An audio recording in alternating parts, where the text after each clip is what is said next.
Hi guys, I have an unboxing and a review today that I'm really excited about. My ARS 7030 rack for my adult female ball pythons has finally come. They shipped it to me in about 2 to 3 weeks, which is super fast.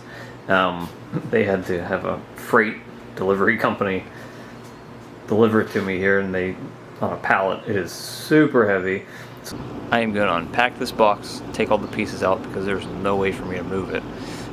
And then I am going to show you guys a time-lapse video of some of the building process. And then once I'm done building it, I am going to give you guys a quick review of the product. Thanks again for visiting Blind Strike Exotics.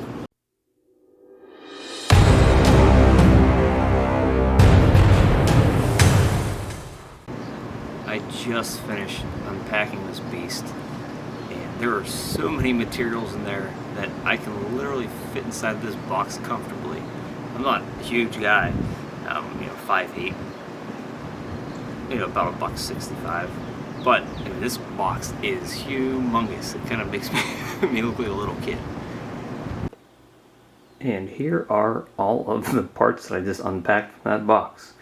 Everything seems to be in order. I guess once I start building it out, I'll see. They included this checklist here, which tells you everything that's supposed to be in there. We have the tub toppers right there that come with 20% ventilation by default, which I'll probably end up leaving it as, but if you needed more ventilation, you can always put more holes in there. There are all the legs and supports in the frame. Here are the heat panels and the 12 outlet power strip. Here is a stack of tubs. I bought an extra one just to have on hand. I chose to go with the ones that have the cup holder built in. Just place a deli cup inside of there. I'm currently using like a PVC pipe to hold the deli cups. This I just feel like it's a lot cleaner. I also went with the gray tubs rather than the semi-clear tubs. Now it's time to get started building this beast.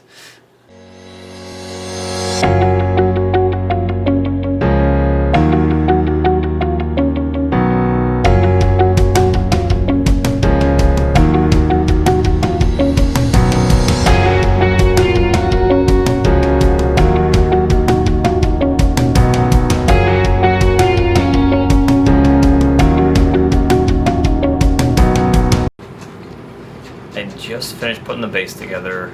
After sorting out all the parts and putting everything together and assembling it, it took me probably about 30 minutes or so to do that section.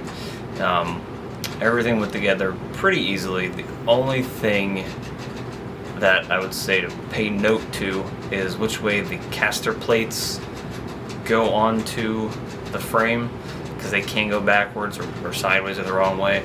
So just make sure that the casters are lined up and all going in the same direction. Let's go to the next section. The next step is to attach the single slide here to the side posts, which are these short metal pieces. The slide posts, I don't know if you can tell here, this big section is where the tub will slide in, and this thin section here is where the top cover slides in that allows the ventilation for the tub.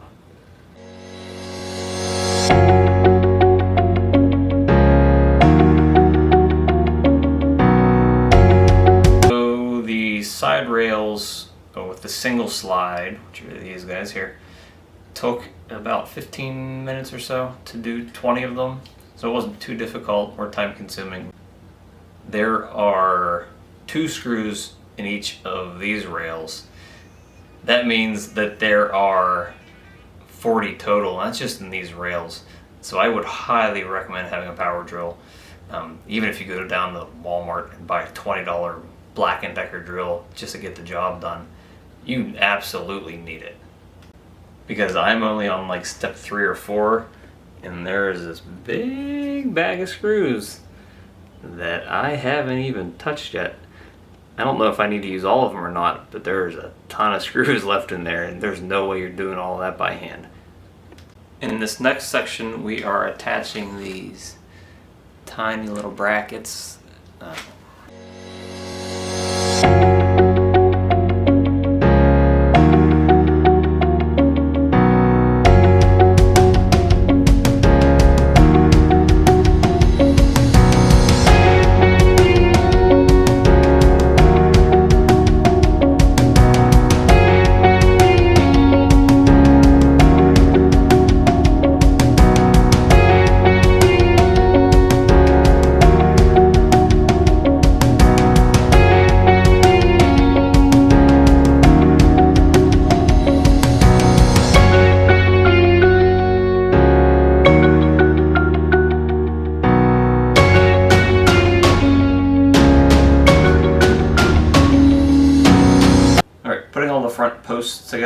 all the rails on them.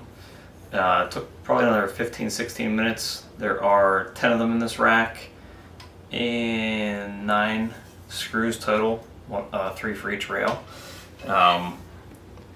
So that is what it looks like there. Finished product. Let's get to the next section. This next section here is the back tube. It's the same size as the front tube, and on one side looks identical to the front tube, but the back side has holes. So the back tubes have holes on 2 sides, and the front tubes have holes only on 1 side.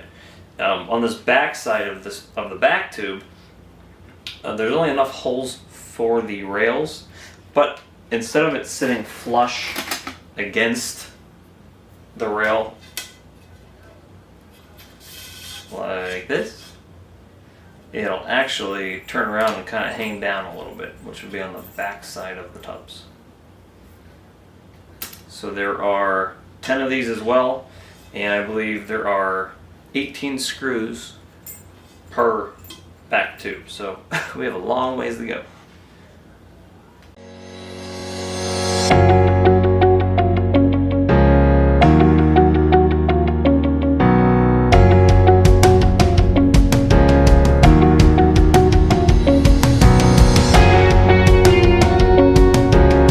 Alright, so I finally finished the back tubes that go on the back side of the rack.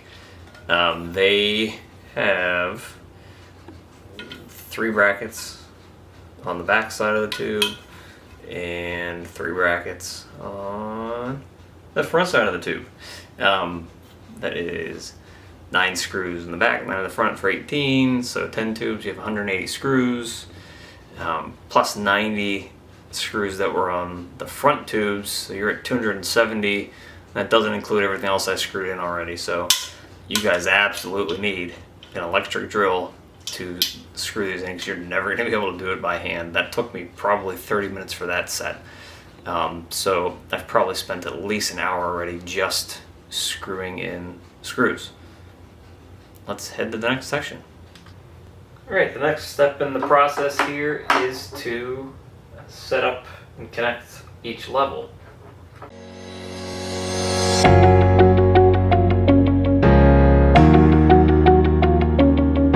Wanted to take a quick break because I just received an awesome delivery in the mail. Here are my brand new t-shirt. I have this version, and I also have another one that I'll show you in a later video. But I'm so stoked that they finally came in. Alright, this is going to be sort of hard to see because it's in a very confined area.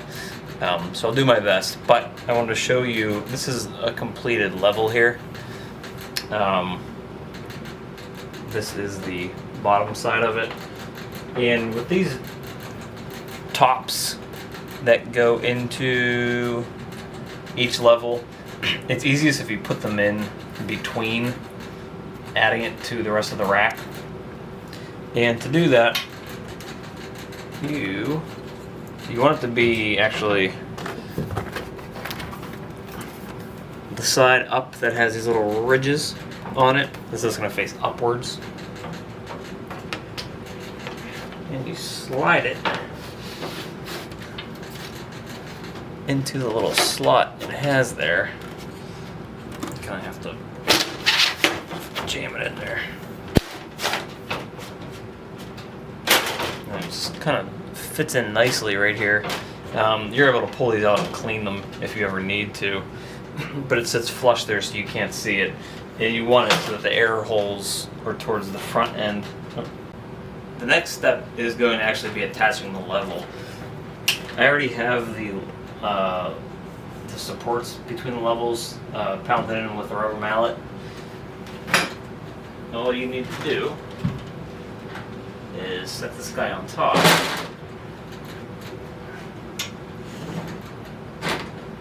Put the little feet into the holes on all the 4 corners, and then once you have them in there, just pound it with a rubber mallet so it's flush.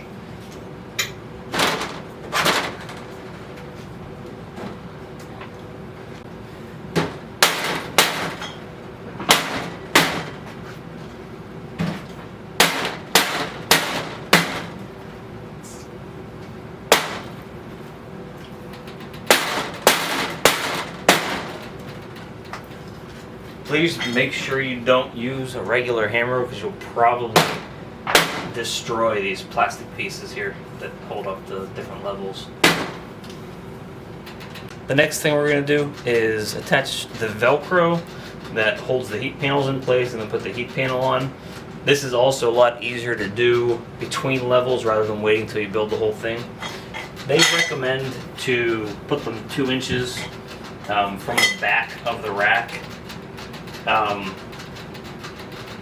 roughly about that. I just kind of found the spot I wanted it to be, and then I'm just not doing it scientifically, but just trying to line it up evenly with the piece of Velcro below it. And then I'll go to the other side and do the same thing. Make sure you also place this on the back side of the rack.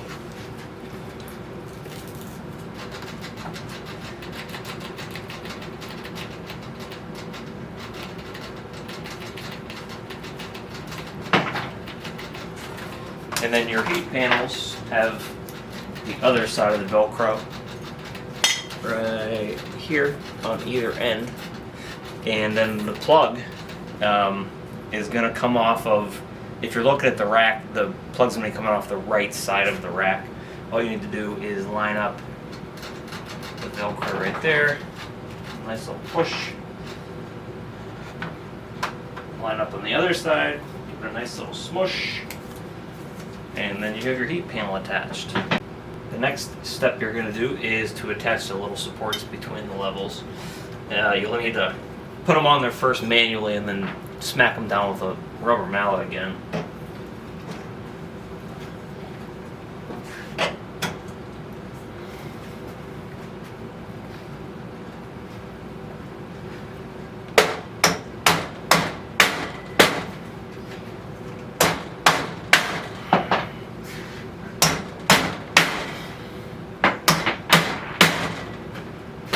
And that's it for each level. I have to do that, I believe, 6 more times and then I'll be finished. We're probably at about 3 hours at this point doing it by myself. Obviously, you could probably cut that down in half if you had somebody else helping you, because most of this is just screwing screws into each of the back and front tubes. So let me finish up adding the rest of the levels and then I will show you what it looks like, the finished product. Alright, I've finally finished building this ARS 7030 rack. It probably took me a total of 6 to 7 hours, not including breaks and stuff. It was definitely kind of a marathon thing where I got done late last night at probably 8:30 and super tired, just needed a shower and went to bed. So today I just wanted to show you the rack as it's assembled and give you a quick overview and a kind of a quick review as well. First of all, I love this rack. It looks fantastic. I love the way that the gray tubs look. You can either get the gray tubs with this or the semi-clear ones. I chose the gray ones because I like how it looks better on the rack. You can also get them with the, there's my little yellow belly bright female. She's in shed right now. You can either get them with the built-in cup holders or without. I prefer the built-ins as well. Makes it a lot. Just going for a swim. I prefer them with the built-in cup holders. It makes it a little easier. I used to have their water dishes in these PVC couplings. I think they're 4 inches. It was always kind of a hassle to me. It never stayed still, and sometimes even the bigger females would even somehow figure out how to flip it over. So I thought it'd be a lot easier if we just had the built-in ones. And there's my little super pastel Mojave female who is trying out her new enclosure. She's beautiful. I love her. So I purchased the 7030 rack, which is the 70 series tub, and it has 30 tubs in it, so it'll give me plenty of room to grow. I have maybe 12 of them filled now. I do have some more females in this kind of grow out rack here, and I have a couple more in those bins down there, but they're not quite ready to fit into the 70 series tubs yet. but I would expect in the next 12 months that they will be, so I'm pretty sure I'll be filling those out pretty soon. Overall, the build quality is fantastic in my opinion. Most of the rack is metal. All these supports and all of the cross posts are all metal. There's not a ton of plastic. These little joints here that hold all the pieces together are plastic, and there's also the guide rails that the tubs and the top covers slide into that are plastic. But structurally, the majority of it's all metal, so that's awesome. It's very sturdy. It's super heavy. I think to take it apart, all you may have to do is take a rubber mallet and kind of just pop up here, and it should pop this joint out, and you should be able to take it off level by level so that you can take as many levels off as you need to get it through the doorway or through your house or wherever you have it stored. There are some pretty big casters on the bottom. They're very sturdy. The plates they attach to are also very big. I am very pleased with this rack. I would highly recommend it to anybody. The only downside is building it. If you have 6 to 7 hours to build it, or you have plenty of free time on the weekends, then it's definitely for you. I believe Freedom Breeder racks come pre-assembled, but they are more expensive because of that. So that's another option if you have the money to go that route. I didn't, and I wanted to test these out too. But because there are some plastic pieces in here, it does reduce weight a lot, and it also reduces the freight shipping costs. So it's kind of a trade-off that you have to build the whole thing, but the price is a lot less expensive than Freedom Breeder racks. I don't think the quality or the sturdiness is any less, however. So I highly recommend this rack. Please let me know if you have any questions. The assembly was pretty simple. It's just a lot of kind of tedious work, screwing in probably 200 to 300 different screws. But the instructions were set up pretty well, and they're also pretty simple. So it's just a long process. So that's it for today. I hope you guys enjoyed the quick review and some of the footage of me building the rack, and I'll talk to you guys soon. Thanks for stopping by Blind Strike Exotics.